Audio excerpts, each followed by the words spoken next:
Good to see everybody this morning.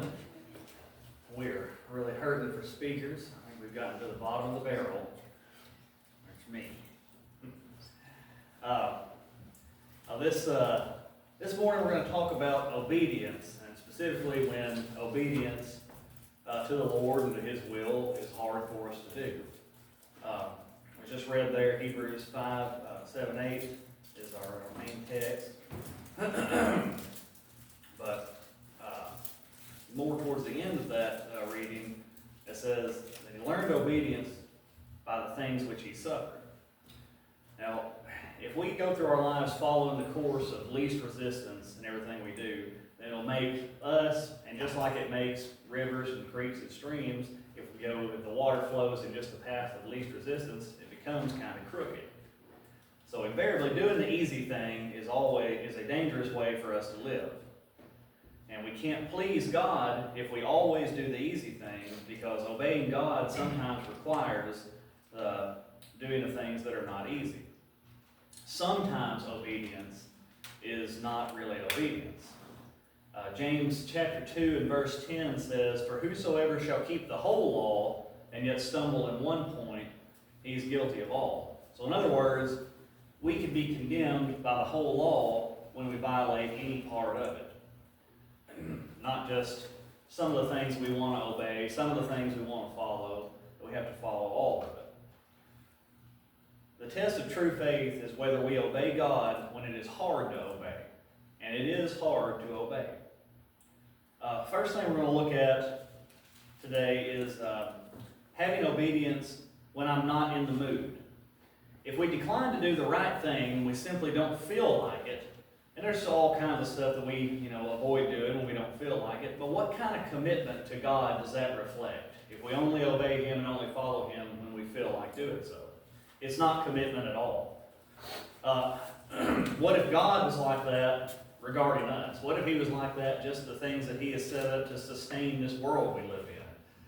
If the earth was to be just a few degrees one way or the other, it would freeze up or burn up. And if God didn't have that set up and sustain that type of thing, it's good that He doesn't do things when He is just in the mood.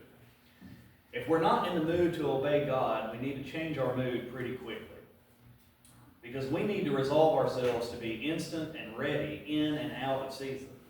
2 Timothy 4 and verse 2 says, "Preach the word, be ready in season and out of season. Convince, rebuke, exhort, with all long-suffering and teaching." And if we remember and abide by the words in Mark 12 and verse 30, that should help to keep us in the mood. Mark 12 verse 30 says, "And you shall love the Lord your God with all your heart, soul, and mind, and with all your strength." If we remember that and we live like that, and we love the Lord with every bit of ourselves like that, then we will always be in the mood to obey Him. But in reality, not being in the mood to obey God is just outright disobedience. And it's disrespect for God. We have to remember that no matter what the circumstances are, it is hard to obey. What about obedience when it's not necessarily convenient for us? Felix in Acts chapter 24 is a classic example of one who postponed doing the right thing until a convenient time. Now, Felix was supposed to pass a judgment on Paul when he was, one of the times he was in prison. And Acts 24 verse 25 says, "Now as he reasoned about righteousness, self-control, the judgment to come, Felix was afraid and answered, 'Go away for now. When I have a convenient time, I will call for you.'" He was trying to just pass the buck because at that time, it wasn't convenient for him to pass or to make his judgment on Paul. So if we think that we can delay obedience until it becomes easier, we usually find that it only becomes a lot harder. Matthew 19 verses 21 and 22.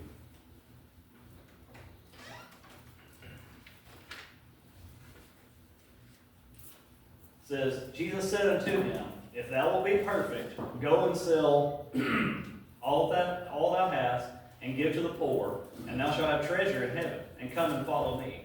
But when the young man heard that saying, he went away sorrowful, because he had great possessions. The man that Jesus was talking to wanted to know what he needed to do, and when Jesus told him what to do and to obey and follow him, he didn't want to do that because that wasn't convenient. He had a lot of things, and he didn't want to get rid of all that just to obey the Lord. So we need to remember, even when it's not convenient for us, we need to always have obedience. If we're not careful, then we might reveal that our schedules, our routines, our habits, things that we like doing in life are more important to us than the Lord's will. And if this is true of us, then how can we fulfill what the Lord requires? Matthew chapter 6, verse 33 says, "But seek ye first the kingdom of God and his righteousness, and all these things shall be added unto you." It's possible for us to be so possessed by our usual routine that the Lord has to almost make an appointment if he needs us for anything. How would we feel if the Lord treated us like that? If he wasn't always there for us, and he, only in his most convenient time would he deal with us. But it's not so. We can go to the Lord at any moment, and he'll be there for us. And we have an open schedule for the Lord at all times. Anytime we call on him, anytime we need him, he's there for us. And we need to be the same for him. The real work of the Lord rarely fits into the neat pattern of convenient openings in our lives. There's so many distractions, so many things we could put before, doing the work of the Lord, or even just coming to worship and things like that. The significant involvement in the Lord's work often involves the same kind of disruptions that having a newborn baby in your house might cause. Some things we just can't wait on. Even if it's 3 in the morning and there's something that's required, just like with a child, then we have to deal with it right then. There's much in the Lord's work that cannot be put on the back burner. And obedience to the commands of God are not always convenient. Going to worship, not always convenient. I'm sure every Sunday morning when you get up, I'm sure that all of your life, everyone hasn't woken up and like, yes, I'm just thrilled to get up and go to church today. It'd be a lot more convenient just to stay at home, maybe, take that Sunday off and lay in bed, might have other things going on, And so it's not always convenient to make sure that we're attending worship. Home Bible study, not always convenient. Seems like there's always something else to do, something else to watch, something to scroll on your phone, something like that, as opposed to making time for our home Bible study. Benevolent efforts are not always convenient. The idea of helping everybody out and doing things to help is great, but then sometimes in practice it's not always the most convenient for us to do. And standing for truth is not always convenient, especially when the flow is against that and you have to stand up against it. Obedience is not a convenient thing all the time. And for that reason, like I keep saying, it's hard to obey. How about obedience when we don't understand why God has required something? We may not always comprehend the why of God's will, or how more good than ill can come from doing what God wills. But people of true faith have always trusted God enough to obey. We won't read each story of these examples because I'm pretty sure we all know them, but Noah in Genesis chapter 6, verses 13 through 22, Abraham in Genesis chapter 12, verses 1 through 4, and Moses in Exodus chapter 3, verses 7 through 10. These men, I'm sure, didn't understand why God was asking them what to do, especially Noah, when, as far as I don't know if the world had seen rain at that time, and then he's supposed to construct this enormous boat. I'm sure he probably didn't understand why. But with obedience, we don't have to understand why. Understanding can wait, but the obedience of what God asks for us cannot. We may not understand things like why adultery is the only scriptural grounds for divorce and remarriage, but that's what God said. We may not understand why we only sing a cappella and don't use musical instruments and such things in our worship, but that's what God said, and we just obey what he says. Obedience is sometimes hard when we don't understand why God has required something. Almost like, when you ask a child to do something, and they want to know why. Sometimes it's just because I said it. And that's hard for us to, absorb sometimes, but when it comes to God, we just do what he says, And sometimes we may not have a full understanding. His ways are much higher than ours. It's hard to obey. What about obedience when my preference is otherwise? We have a lot of people on this earth who are very deep thinkers, very much smarter, wiser, at least than me. But sometimes this human wisdom and emotion that we get caught up in, I think, interferes with our genuine obedience. Let's look at Proverbs 14, verse 12.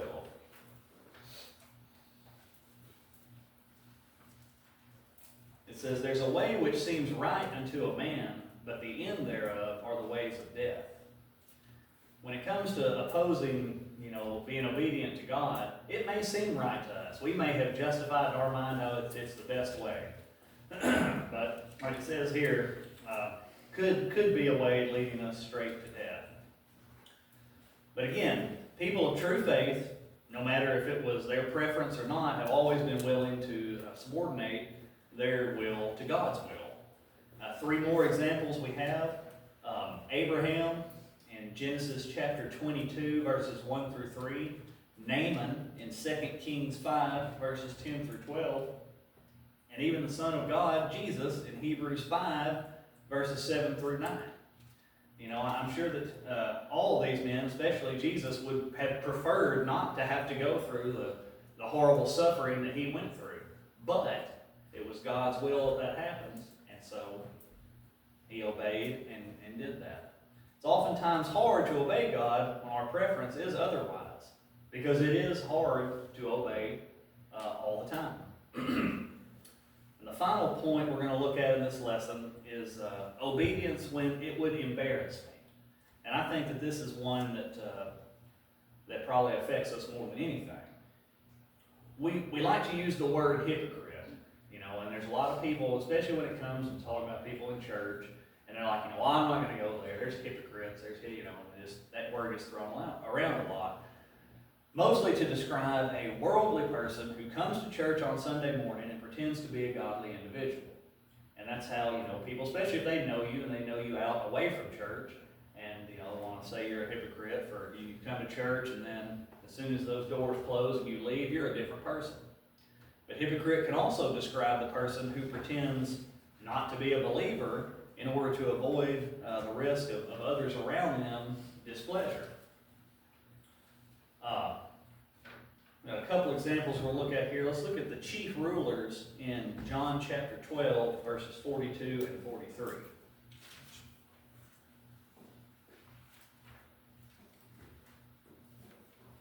It says, "Nevertheless, among the chief rulers also many believed on him, but because of the Pharisees they did not confess him, lest they should be put out of the synagogue. For they loved the praise of men more than the praise of God." Now, these rulers back then, what they went through is exactly what some of us go through, what people in our world go through, that, believing what Jesus said, or believing what God has asked us to do, and then obeying that and following that, and being loud about that, or at least standing firm in it, may go against all these people around you, and you might not get their praise. You might not, you might look like a square or whatever to them, and sometimes we avoid standing fast and obeying God because of the people around us and how they might treat us or think of us. These chief rulers did the same thing. It says clearly that they believed on him, but they still wouldn't stand up because they didn't want to have the displeasure of the Pharisees.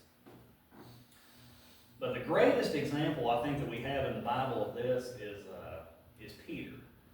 Well, let's look at Luke chapter 22, verses 54 through 62.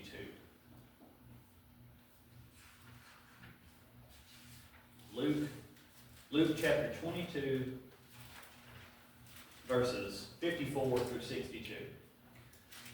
It says, "Then they took him and led him and brought him into the high priest's house, and Peter followed afar off. And when they had kindled a fire in the midst of the hall, they were set down together. Peter sat down among them. But a certain maid beheld him as he sat by the fire, and earnestly looked upon him, and said, This man was also with him. And he denied him, saying, Woman, I know him not. And after a little while another saw him, and said, Thou art also of them.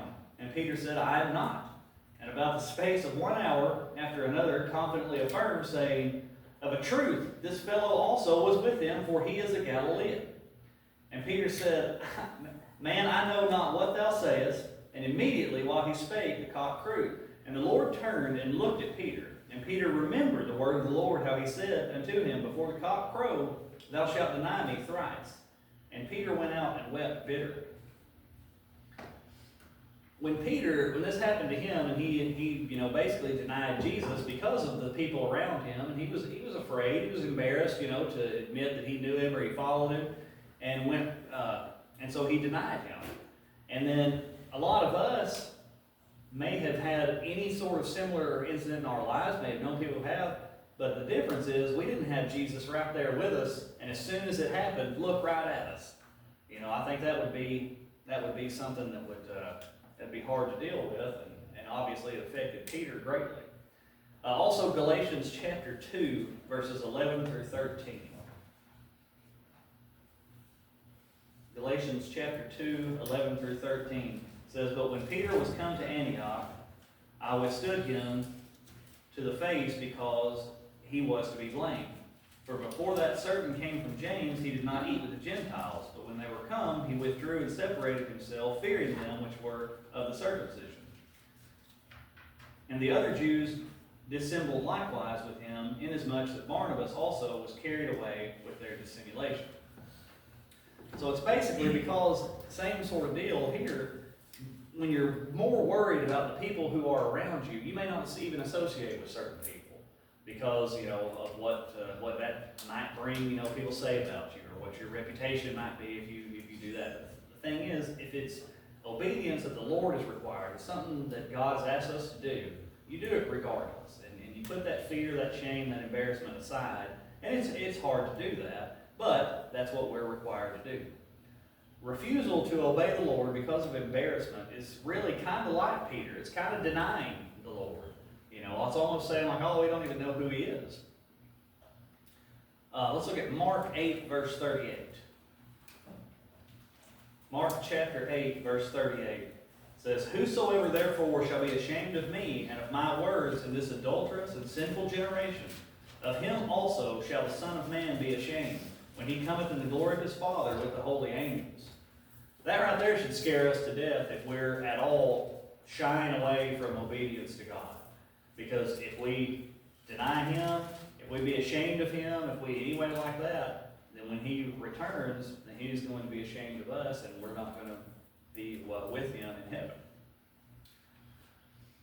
heaven. It's sometimes difficult to obey or stand up for God because of fear and embarrassment. We all know that. We've all been in situations where it's easier just to kind of shy away from something as opposed to stand up for what's right. But we need to, and we're required to do that anyway. So kind of wrapping everything up today, Paul said that he had to consistently, that for him to be consistently obedient, he had to discipline himself. Well, that's part of it. 1 Corinthians chapter 9, verses 24 through 27.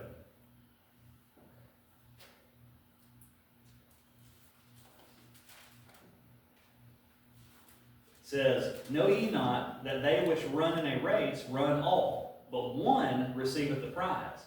So run that ye may obtain. And every man that striveth for the mystery is temperate in all things. Now they do it to obtain a corruptible crown, but we an incorruptible. I therefore so run, not as uncertainly, so fight I, not as one that beateth the air, but I keep under my body and bring it into subjection, lest that by any means, when I have preached to others, I myself should be a castaway. Self-discipline is vital in our pleasing God. Jesus, of course, is a supreme example of consistent obedience. Matthew 26, verse 39.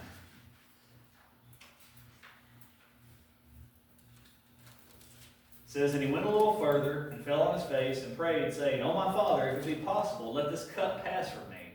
Nevertheless, not as I will, but as thou wilt.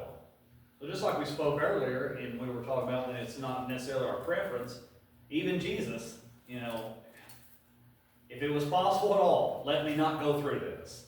And but then, he right after that, the next breath, he said, But not my will, but Hebrews chapter 12 and verse 2.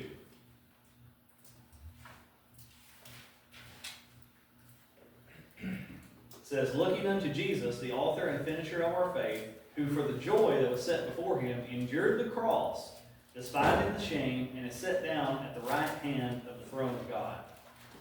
None of us are asked to go and die on a cross. But Jesus did that because it was the obedience required from God. So, if we look at it in true perspective, disobedience should be what's hard and obedience easy. Because we're told what we're supposed to do, so just go do it. And that should be a lot easier than having to find all these different ways to avoid doing what we're told to do. Look at Proverbs 13, verse 15.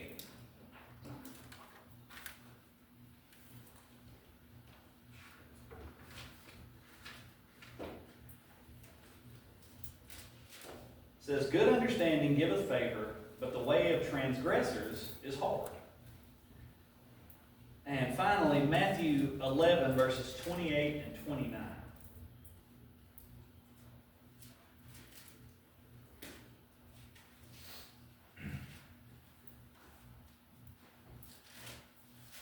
It says, come unto me, all ye that labor and are heavy laden, and I will give you rest. Take my yoke upon you and learn of me, for I am meek and lowly in heart, and you shall find rest unto your souls. Obedience is not always an easy thing. It's not always something that's, just going to come without any hardship or any type of things that are going to be a little bit more difficult than the easier way to go. But God asks us to obey Him, and that's what we're supposed to do if we want to obtain our prize, which is heaven. We need to let nothing stand in the way of us being obedient unto the Lord.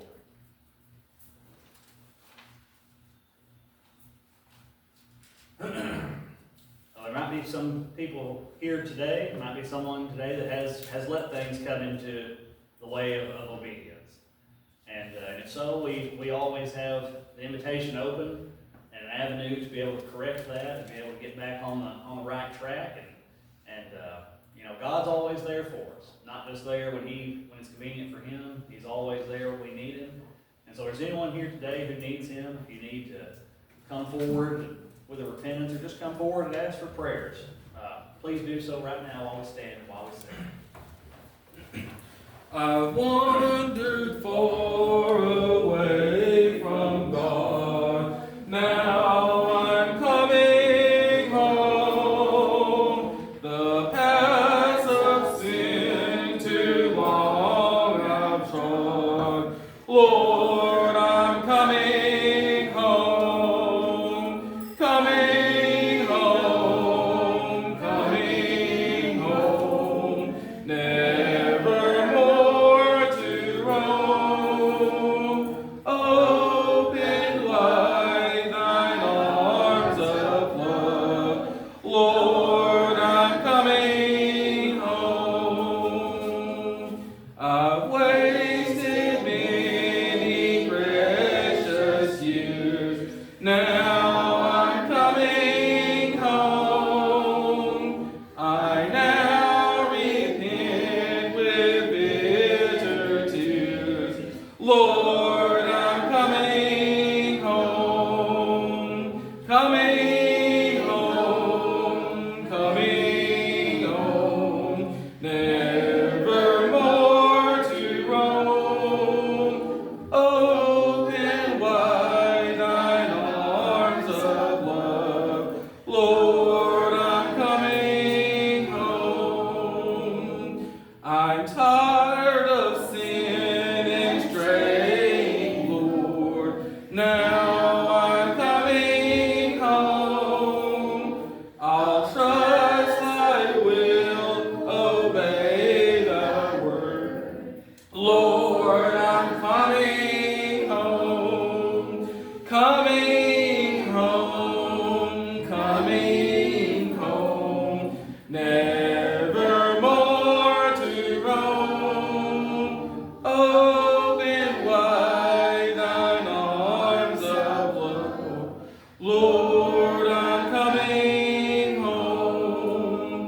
My soul